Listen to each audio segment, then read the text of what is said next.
Hey guys! Welcome back to my YouTube channel. And today guys, kakagaling ko lang mag-grocery. Today is April 9 of 2026. At ito yung nabili ko guys sa pag-grocery ko. Ayan. So, nag-grocery na ako guys kasi dito lang ako sa boarding house for 4 days. Simula ngayon, bukas, Friday, kasi work from home kami. And Saturday, then Sunday, guys. So, I'm gonna show you kung ano ba yung mga nabili ko. And yung ginastos ko nga pala is worth 693.20 pesos, guys. So, ayan. As you can see, ayan siya. So, almost 700. Sobrang mahal talaga ng mga bilihin ngayon, guys. At sobrang mahal ng pamasahe. So, I'm gonna show you guys kung ano ba yung mga nabili ko. So, nabili ko nga pala to sa Gaisano. So, first na nabili ko, guys, is itong egg. Ayan. Isang tray yan siya, guys. Pang 1 week na supply kasi every morning, kasi nga nagtitipid ako kasi hindi naman ako mayaman, nagtitipid ako guys, so every morning isang egg lang talaga yung ulam ko. So nagluluto ako ng rice, tapos sinasabay ko na doon yung egg, yung parang aanuhin mo yung rice tapos lalagay mo doon yung egg, maluluto na siya. So ganun lang guys, every morning kasi nga tipid talaga yun. The next is, mostly sa mga binili ko are for CR or for toilet, guys. Ito. Tissue. Very important talaga sa akin ang tissue, guys. Gumagamit talaga ako ng tissue kapag, you know, umiihi ako, guys. So, ilagay ko na siya diretso dito sa drawer ko. So, next is tissue ulit, guys. Dinamihan ko na yung tissue kasi nga naubusan talaga ako kanina. Kaya, dinamihan ko na yung pagbili ko. Tapos, tipid din siya, guys. Pag mas marami yung binili mo. Next is itong cotton, dalawa. Ayan. Maliliit lang, guys. Hindi talaga ako bumibili ng mamahalin na cotton. Kasi, bakit ako bibili ng mamahalin kung pwede namang makatipid, diba, sa mas mura. So, next is sabon. Kasi naglalaba talaga ako guys. Kasi super mahal magpalaba. Nagpapalaba naman ako minsan kapag hindi ko na talaga kaya kasi marami talaga akong ginagawa. Pero may mga damit tayo, diba? Lalo na yung mga underwears natin na gusto natin, tayo lang yung naglalaba. Kaya bumibili talaga ako ng sabon at saka downy. Next guys is wipes. Ayan. Bumibili ako ng wipes kasi very important to kasi palagi na kami nag-travel.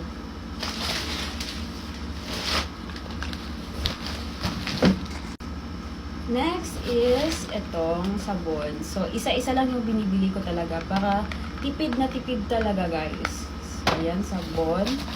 The next is dilata guys. So, para lang malaman nyo na dahil nga nagtitipid talaga ako kapag nandito ako sa boarding house ko. So, ang inuulam ko pag morning, yon isang egg. Tapos lunch, ito na. Hanggang dinner na to guys. Hinahati ko pa yan para lang talaga makatipid. Kaya bumibili talaga ako ng canned goods. Ayan. Dalawang Century Peanut. Hindi to sponsored, Trace. Ito naman is Mega Sardines. So, ayan guys. Tipid-tipid talaga. Yun talaga yung kailangan natin gawin. Tapos, bumili ako ng toothbrush. Worth 24 pesos lang to guys. Super mura lang. At gusto ko din tong Cleo na brand. Kasi, gusto lang siya. Kasi soft lang siya. So, super gusto ko tong toothbrush na to. And next guys, let's go na sa aking mga medyo pricey. This is, worth 101 pesos guys. Or, if I'm not mistaken. So, 100 pesos. So, ayan siya guys. Kasi,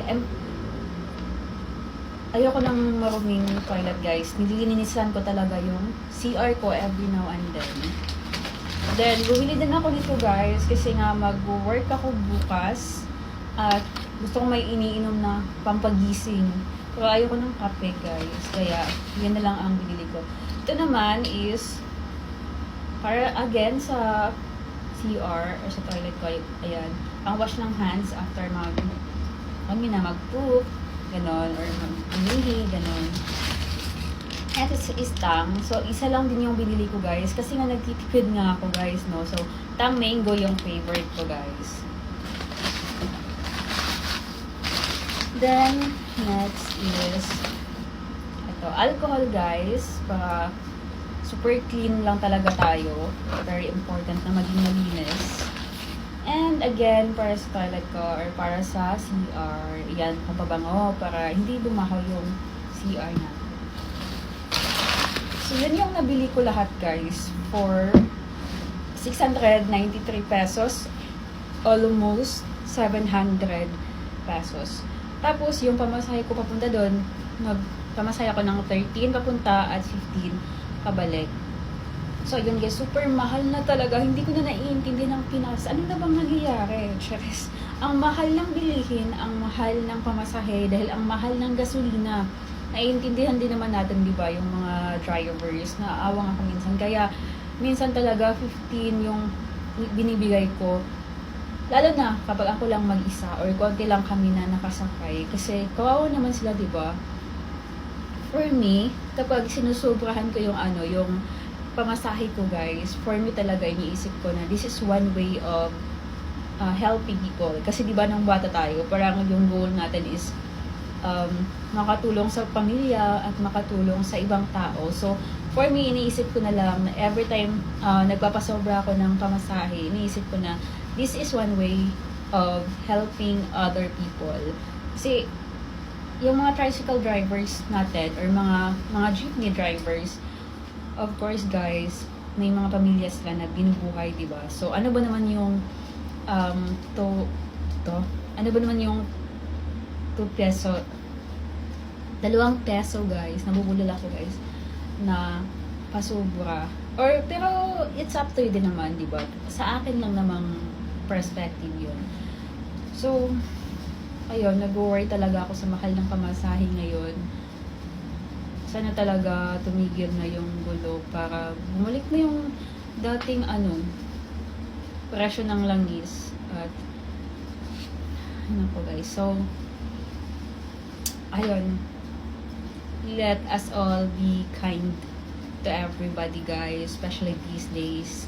Kasi, pero yung mga friends natin na, char, wag ko na lang i-chika next na siguro, next video.